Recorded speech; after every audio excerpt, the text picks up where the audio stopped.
Four close friends from university, Jack, Ryan, Luke, and Tom, decided to spend their summer vacation exploring abandoned places to camp. They wanted to find a remote spot, somewhere off the map where no one dared to go. Ryan had come across an old map that marked a town called Shadow Creek. None of them had ever heard of this town before. The mystery intrigued them, and they set off to explore it. As they drove deeper into the countryside, the GPS signal disappeared. They continued down a narrow, dusty road with no signs, no directions, just dense trees lining both sides. As the sun began to set, the silhouette of the forgotten town appeared through the trees. The town was eerily silent, so quiet that only the sound of their car engine and their own footsteps could be heard. The houses were crumbling, windows shattered, and the streetlights were rusted beyond recognition.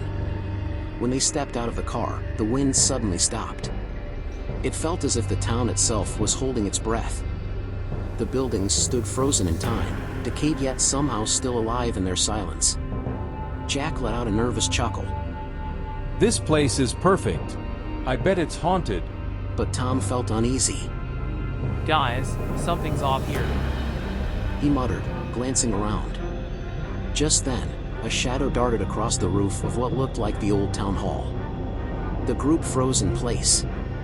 Ryan tried to brush it off. Probably just a bird, he said, but his voice lacked conviction. None of them noticed the most chilling detail. In the cracked glass of an old shop window, there was a reflection of 5 people, though only 4 of them were standing there. That night, they set up camp in the middle of the town square. They built a small fire and joked about ghost stories, trying to shake off the creeping tension. But as midnight passed, a strange wind picked up again, and with it came faint whispers from the empty streets. Luke was the first to hear them. Did you hear that? Who's whispering? He asked, looking at his friends. But none of them had said a word.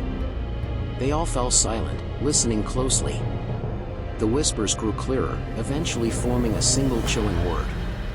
"Don't leave." Tom shot to his feet, panic flashing in his eyes. You all heard that, right?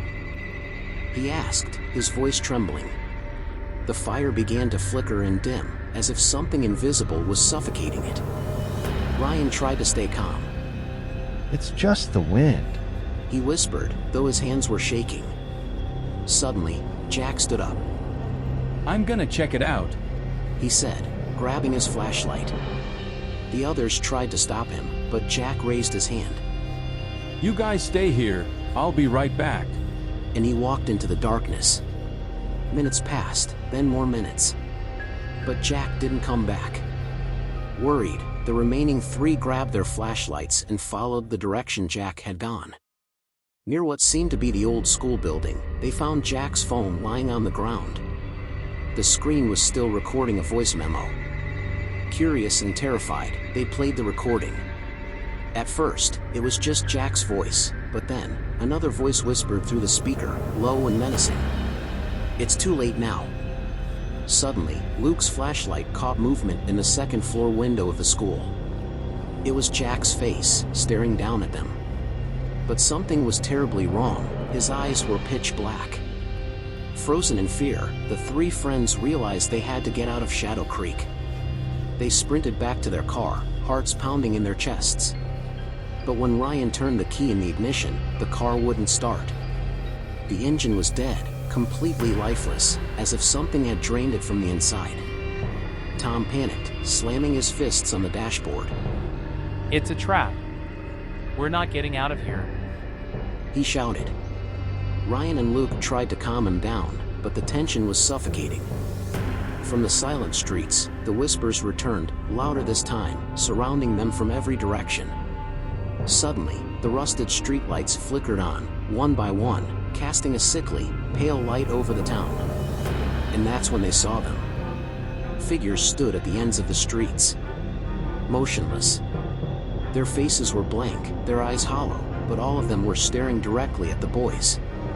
Luke screamed and bolted toward the nearest house, but as soon as he stepped through the doorway, the door slammed shut behind him.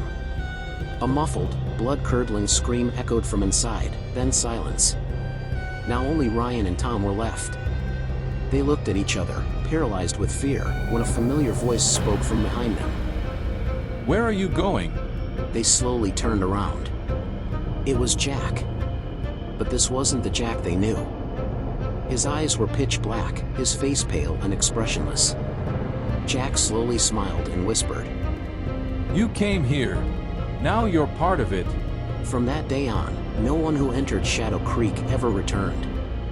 At night, if you're brave enough to stand near the edge of the forgotten town, you might still hear the faint whispers of four friends. Don't forget us.